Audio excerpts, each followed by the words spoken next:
बिस्मिल्लाहिर्रहमानिर्रहीम। अस्सलाम वालेकुम स्टूडेंट, कैसे हैं आप सब? ठीक है, उम्मीद करता हूँ ठीक होंगे। तो 12th क्लास जैसा कि आप जानते हैं प्रीवियसली हमने चैप्टर नंबर 12 को कंप्लीट किया। ठीक है, आज हम अपना नेक्स्ट चैप्टर स्टार्ट करेंगे जो है चैप्टर नंबर 13। ठीक है, करंट इलेक्ट्रिसिटी के बारे में हमने इस चैप्टर को पढ़ना है बेटे। ठीक है, तो अगर आपको जो प्रीवियस टॉपिक मिस हो गया चैप्टर 12 का तो भूलने की जरूरत नहीं है। मेरी 12 क्लास बेसिक प्लेलिस्ट है, डिस्क्रिप्शन में आपको उसका लिंक मिल जाएगा और इसके बाद आपको स्क्रीन पे टॉप राइट कॉर्नर पे भी शो हो रही होगी। ठीक है, तो आप उस पर क्लिक करके कोई भी अपना चैप्टर 12 का प्रीवियस टॉपिक समझ सकते हैं, चाहे वो न्यूमेरिकल हो या शॉर्ट क्वेश्चन हो एक्सरसाइज के। ठीक है बच्चों, हाँ जी, चलें वीडियो को स्टार्ट करते हैं। उससे पहले आपको बता दूं, अगर अभी तक आपने चैनल को सब्सक्राइब नहीं किया जल्दी से सब्सक्राइब कर दें और बेल आइकन को प्रेस कर दें ताकि आने वाले लेटेस्ट लेक्चर आप तक टाइमली पहुंच सके और आप उनकी तैयारी कर सकें। ठीक है बच्चों, हाँ जी, चलें वीडियो को स्टार्ट करते हैं। बच्चों सबसे पहले हमारे पास बात करते हैं, जैसे चैप्टर का नाम है ना इलेक्ट्रिक करंट, तो बेटे इसके अंदर सबसे पहले हम इलेक्ट्रिक करंट की एक डेफिनेशन है, वो डेफिनेशन को हम स्टडी करेंगे कि इलेक्ट्रिक करंट की क्या डेफिनेशन है बच्चों।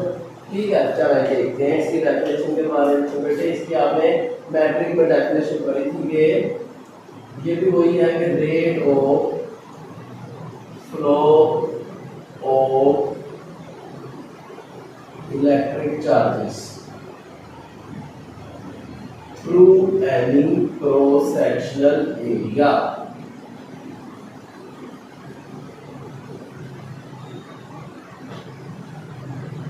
Is called electric current. ठीक है बच्चों, इसका एक सिंबल है, आप 9th में बेस क्वांटिटी में पढ़ चुके, सिंबल आई होता है। तो बेटे अगर हम इसके फार्मूले को एक्सप्लेन करें तो फार्मूला बनता है delta Q over delta T. अब डेल्टा क्यू है अमाउंट ऑफ चार्ज, ठीक है ना, पास कर रही है किसी क्रॉस सेक्शन एरिया से इन टाइम डेल्टा टी में। तो इस तरह इसका क्या बना formula delta Q over delta T. अगर हम इसके यूनिट की बात करें तो इसका यूनिट है एम्पेयर, जो कि इसके इक्वल है कूलम पर सेकंड के। तो आप कह सकते हैं current will be 1 ampere if 1 coulomb charge passing through any cross section area in 1 second, then the current will be 1 ampere. तो इसकी डेफिनेशन में लिख लेते हैं यूनिट ऑफ करंट या एम्पेयर, तो कह सकते हैं the current will be 1 ampere. 1 ampere का करंट होगा कब? इफ 1 कूलम चार्ज पासिस गुजर रहा है through any cross section area, किसी क्रॉस सेक्शन एरिया से गुजरेगा। ठीक है, कब गुजरेगा? इन 1 सेकंड, याद रखना। देन हमारा जो करंट है वो 1 एम्पेयर का होगा। तो ये डेफिनेशन आपने याद रखनी है बेटे। तो इस पहले अब हम बात करेंगे इसके बारे में, पाथ ऑफ करंट के बारे में।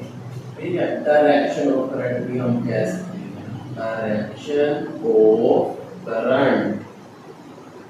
तो बेटा जी करंट की एक डायरेक्शन होती है। ठीक है, हम कह सकते हैं देयर आर 2 काइंड्स, 2 डायरेक्शन है करंट की। ठीक है, अगर मैं यहाँ पर एक कंडक्टर ड्रॉ करूँ, ये एक इंसुलेटेड कॉपर वायर है हमारे पास, कंडक्टर है। ठीक है, अब एक डायग्राम में यहाँ पर ड्रॉ कर देता हूँ इलेक्ट्रॉन्स,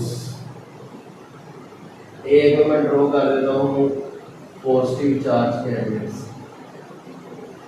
ठीक है, हाँ जी।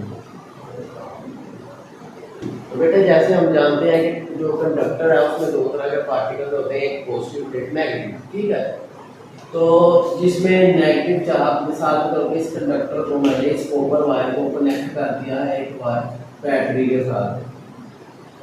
ठीक है, हाँ जी, तो ये मैंने बैटरी से कनेक्ट कर दिया दोनों तरफ। तो भी देखते हैं क्या होगा। तो बेटा जी आप देखेंगे, हमें पता है, हम पढ़ चुके हैं छोटी क्लासेस में क्या, कि जो इलेक्ट्रॉन है इन पे होता है नेगेटिव चार्ज, ये मूव करेंगे टुवर्ड्स पॉजिटिव एंड, इस पॉजिटिव एंड की तरफ मूव करेंगे। ठीक है, और ये जो पॉजिटिव चार्जेस हैं ये सारे मूव करेंगे नेगेटिव एंड की तरफ। तो इस तरह 2 तरह के चार्ज कैरियर्स हुए। अब इन इलेक्ट्रॉन्स की मोशन से जो करंट प्रोड्यूस होगा उसे हम बोलेंगे इलेक्ट्रॉनिक करंट। ठीक है बच्चों, समझ आ गई बात? हाँ जी। इसी तरह हम बात करेंगे ऐसा करंट जो इन पॉजिटिव कैरियर्स की वजह से हो, उसे हम बोलते हैं कन्वेंशनल करंट। याद रखें इस बात को, कन्वेंशनल करंट। फिर बेटा जी अब आप ये देखें कि इलेक्ट्रॉनिक करंट जो इलेक्ट्रॉन की वजह से है, ये फॉलो कर रहा है लो से हाई पोटेंशियल की तरफ। इसका फ्लो है लो पोटेंशियल से हाई पोटेंशियल की तरफ। याद रखें इस बात को।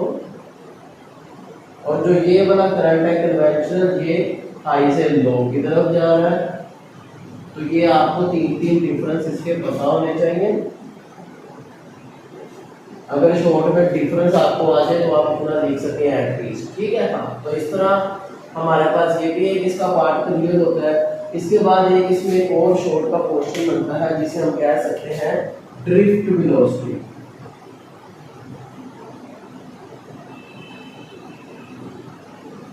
Drift velocity. तो बेटे इसके लिए भी हम कह सकते हैं कि ये जो इलेक्ट्रॉन है ये इस तरह मूव कर रहे हैं। तो अगर मैं बताऊं कि जो हमारा करंट है उसकी डायरेक्शन हम कह रहे हैं कि इस तरफ है और इलेक्ट्रॉन्स की मूवमेंट इस तरफ है। ठीक है, क्योंकि हम कंसीडर करते हैं कन्वेंशनल करंट को जो हाई से लो की तरफ फ्लो करता है इन पॉजिटिव चार्ज कैरियर की मदद से। ठीक है, ये भी बात आपने याद रखनी। तो इसमें हम करंट की डायरेक्शन हमेशा हाई से लो की तरफ होती है। ये आपने एक बात याद रखनी है। इस चैप्टर में जिस भी टॉपिक को पढ़ाएंगे उसमें हम करंट की डायरेक्शन देते हैं हाई से लो की तरफ। तो बेटे अब वो कहता है कि जो इलेक्ट्रॉन मूव कर रहे हैं ना, ये किसी वेलोसिटी से मूव कर रहे हैं।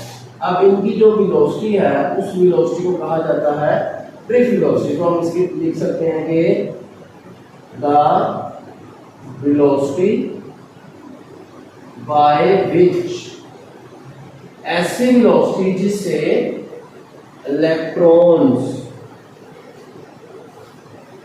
मूव करते हैं। ठीक है,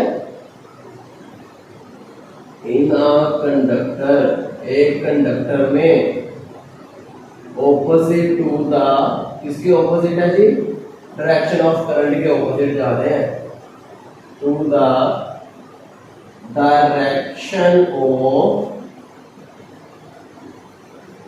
करंट, ये बात आपने याद रखनी है, ऑपोजिट जा रहे हैं। तो इस वेलोसिटी जिससे वो जा रहे हैं वो एक वेलोसिटी है कांस्टेंट जो कितनी है?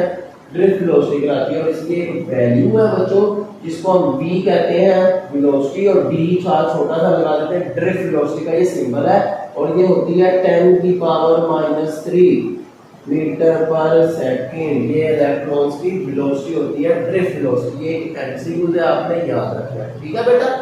हाँ, तो उम्मीद है आपको समझ आ गई होगी। और इसी तरह हमारा एक्सरसाइज का पहला शॉर्ट क्वेश्चन है जिसमें वो ड्रिफ्ट वेलोसिटी का जिक्र करता है।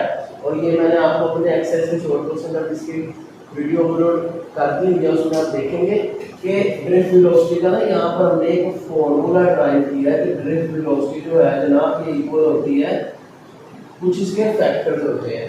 ठीक है, हाँ जी। अब उन फैक्टर्स में एक रेजिस्टिविटी है, लेंथ है, पोटेंशियल डिफरेंस है। अब जितना पोटेंशियल डिफरेंस ज्यादा होगा उतनी ड्रिफ्ट वेलोसिटी ज्यादा, जितनी इसकी लेंथ कम उतनी ड्रिफ्ट वेलोसिटी ज्यादा, जितनी इसकी रेजिस्टिविटी कम उतनी इसकी ड्रिफ्ट वेलोसिटी ज्यादा होगी।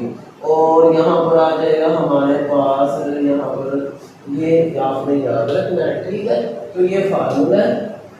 तो इस तरह बेटे ये हमारा पहला टॉपिक था, लेक्चर नंबर 1 था, चैप्टर 13 का इंट्रोडक्शन का। उम्मीद है आपको समझ आ गई होगी। अगर आपको कोई क्वेश्चन हो आप मुझे कमेंट सेक्शन में बता सकते हैं। इसी तरह अगर आपने अभी तक चैनल को सब्सक्राइब नहीं किया तो जल्दी से सब्सक्राइब करते हैं और बेल आइकन को प्रेस कर दें ताकि आने वाले लेटेस्ट लेक्चर आपको टाइमली पहुंच सके।